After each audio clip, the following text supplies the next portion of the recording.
Hey guys, welcome back to the main event. I'm Daniel, and yeah, no one said shit about me wearing my scrubby clothes, so I decided, you know what, this is probably my new look for the main event. It's just more comfortable, I'm not gonna lie to you guys. Anyways, tonight we're heading back to the WWF for the King of the Ring 1993, and yeah, the date was June 13th. 93. We are at the Nutter Center in Dayton, Ohio, and there's under 7,000 people here.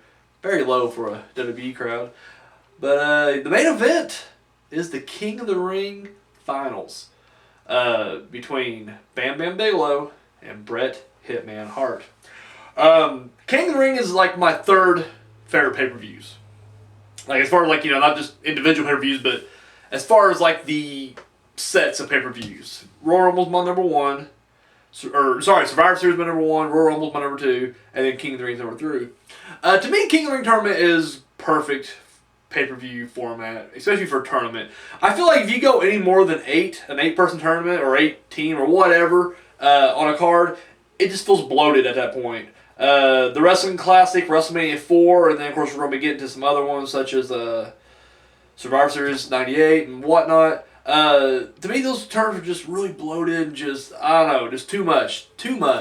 So yeah, I think 8 is perfect. I don't like when the King of the Rings like downed it to like 4. I thought that kind of sucked. We just had like, cause it's like, I don't know, there's something about like fighting 3 matches in one night to me, and then being crowned the king just means a little bit more, I guess. So, but anyway, so here we go. This is the very first one. I know there's been others prior to this, but this is the first pay-per-view, and for me, it is the first. I mean, sorry, it is. So let's get into it, the build-up, shall we? Now, we all remember that at WrestleMania 9, it ended in a bit of controversy. Bret Hart got salted in the eyes, and it dropped him. And he lost the title to Yokozuna. So Jack Tunney, when he was coming up with the King of the Ring and declared it was going to be a big pay-per-view, they usually have 14 other wrestlers battle out in qualifying matches.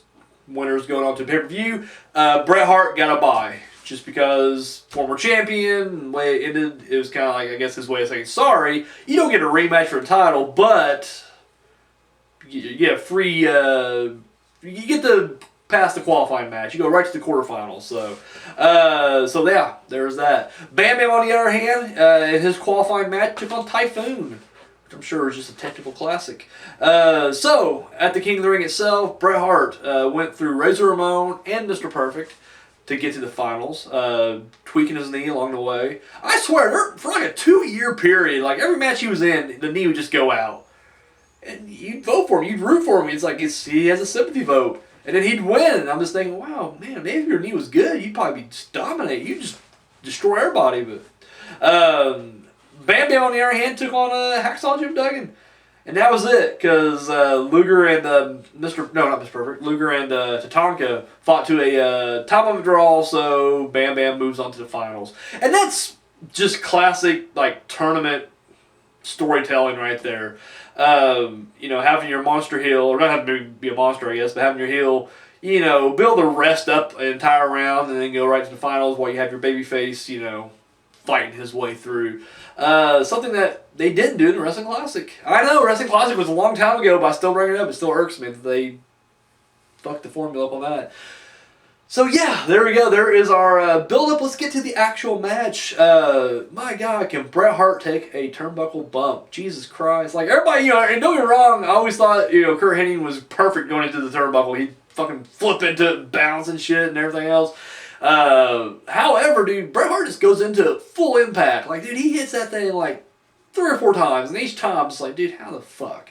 Like, seriously, I stub my toe and I'm done. I'm tapping out. This dude gets launched into the turnbuckle, just back just shatters upon impact. It's insane. It really is. We get Bam Bam Bigelow just going dominant on Bret Hart for a majority of this match. Just, he has the upper hand for a lot of it. And you see Bret Hart, like, literally trying to, take the giant down, so to speak. We do get a lot of repeat. I don't want to sound like a smart when I say this. Like, there's just no way around it. We get a lot of, repeated spots in this match, though. Like, and I know, I guess it does tell a story because they're not all like, you know, they end differently. Like every time there's this one move every time like Bam Bam go up for a body slam, like initially like Bret Hart dropped behind him like each time and do a back suplex, but then on the third time or whatever he didn't. Bam Bam just shifts his weight and lands on top of him. And then I will say like there's a move that Bam Bam kept doing to Hart. He did like 2 or 3 times, like big high impact move, but the same one over, like a grill press slam or something like that. And I'm just like, really? Are we running out of shit to do, guys? I know this Hart had to really adjust his game because it just seemed like Bam Bam just could not go this length. It was like he was panting pretty heavy through this whole thing, which is probably why they gave him the bye. Like, not only is it a good storytelling technique, it's also like, hey, Bam Bam's got to wrestle 3 times. We can't do that. We'll just make him wrestle twice. Don't worry about it. We'll let Hart do all this stuff out there. But yeah, so I think that was probably the noticeable handicap that was working against this match. I don't know. It just felt like Hart had to really kind of change his game to fit Bam Bam's a little bit more, which didn't look bad. I'm not trying to say this match looked bad at all, but it was clearly not the fast-paced technical classics that I've been watching lately when I saw Hart in there. So, anyways, but beyond that, match comes to an end. Bret Hart's outside, and of course Bam Bam's inside the ring. Luna comes out of a chair, cracks Hart with the chair, throws him in there, and then Bam Bam, boom, 1, 2, 3. Bam Bam wins. New king of the ring, Bam Bam Bigelow. However, Earl Hebner comes out there and was like, no. Like, usually he's screwing Bret Hart, but this time he's just like, no. Just hit the chair, And of course, the ring announcer initially announces that they're going to reverse the decision and Bret Hart wins. But then he's like, no, just restart the match. So anyways, we get a restart. And then, of course, Bret Hart will eventually come back. I think he has a victory roll to pick up the win. And he wins the match. Once again, like I said, decent hard-fought victory right there. After the match, as to me, is the most memorable part. Because as he's being crowned, and he's got his cape on, his crown, and his scepter, and he's about to take a seat on the throne, Jerry Lawler comes out, bad-mouths him because, there can only be one king, and Jerry Lawler felt like that was him. And then, of course, he attacks him and just really beats the shit out of him. And it destroys all the props. Like, every prop out there, he just destroys. It's great. And that's how we end King of the Ring, with Lawler destroying the shit. Aftermath of this, well, this would actually kickstart a huge, this feud went on for over 2 years, I believe, if I'm not mistaken. And, of course, it was on again, off again for a lot of it. But for the most, still, 2-year period they were feuding between Hart and Lawler. And it all pretty much stemmed from the fact that Lawler just felt that he was the true king of WWF, and of course Hart winning the King of the Ring didn't set well with him. And then on top of that, it definitely went more personal beyond that. These guys collided at SummerSlam, which has a whole debacle there, which we won't get super into it, but eventually Lawler won just because of Bret Hart. I think if I remember correctly, that's like a reverse decision as well. Like he used excess force on the sharpshooter and wasn't letting go, and they finally overturned the match and gave it to Lawler. They were supposed to be a Survivor Series, and of course some personal reasons, which I'm sure you guys know about, kept Lawler from attending that match. So they didn't have their match there, and then their feud kind of cooled off for a little bit. While Lawler was taking care of his personal problems, and then of course Hart would go on to feud with his brother Owen, which was a damn good feud right there. And of course he would climb back to the top of the mountain at WrestleMania 10, but we'll talk more about that when we get there. So, what I think about this match? It was all right. I mean, once again, you watch Bret Hart in a match, it's always watchable, and I'm sounding like a prick here. It was damn good. Once again, though, it just when I was a kid.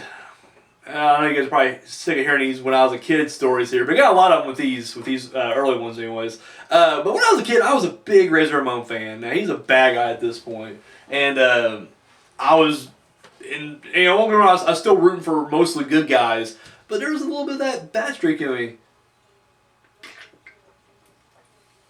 Oh, I'm so unprofessional. Anyways, so when Razor Ramon was in this tournament, he was my pick to win it. Right off the bat, I was like, I want Razor to go all the way. He loses round 1, quarterfinal match. He loses, and I was just like, fuck this tournament. I mean, I was like 8 years old at the time, so I probably wouldn't say fuck, but that was definitely the feeling I had was fuck this tournament. Either way, though, I was just like, I don't care who wins. as long as it's not Bret Hart. As long as Bret Hart does not win, I don't care. And then what happens? Bret Hart wins the whole goddamn thing. This is from a Mark's perspective. This is from a young Razor Ramon fan who, once again, it was real. God damn it, wrestling was real then. So I was literally just like, what? What the fuck? What happened? What's going on? So this is one of those I didn't watch a whole lot, and I think it was mainly because of that. Not only that, but like, you know, it was Hogan's last run in the company, and it was an awful finish to his match, and so I don't know. Just to me, once again, just from a Mark's perspective, it was not a fun pay-per-view to watch, at least for me. So I don't know. And then as I got older and I can appreciate it more, for some reason, I still just don't go back to this one at all. Like, even with the network, I'm just like, I don't watch it very often. So, not that I watch a lot of the network anyway, but I'm just saying, you know, it's not one that I was just like, ooh, got the network, I need to watch King of the Ring 93. The match is okay. It just feels very, like, I don't know. It's not bad. It's not a bad watch. It's just not a great watch either. It's okay. It does, like I said, if anything else, if you're a hardcore Hart fan, or just, you know, for the significant fact that this is the first King of the Ring pay-per-view, and Hart's the first champion crown, it's good. Like I said, for me personally, I think the best part about this is just the final, or the closing moments of the pay-per-view when, you know, Hart's being crowned and then him and Lawler get into it. But yeah, you know, can see Bam Bam back in the main event, I guess. That's kind of cool. Haven't seen him in the main event since '87. So yeah, we had that, I guess. But other than that, yeah, it was what it was. Like, it wasn't a bad match at all. I enjoyed it, but yeah, I just, yeah. There's better ones out there. That's all I'm going to say. There's no way I could get myself out of this hole. Now I'm just like, making it sound like I hate this match. I don't. It's an okay match, but just it's not great.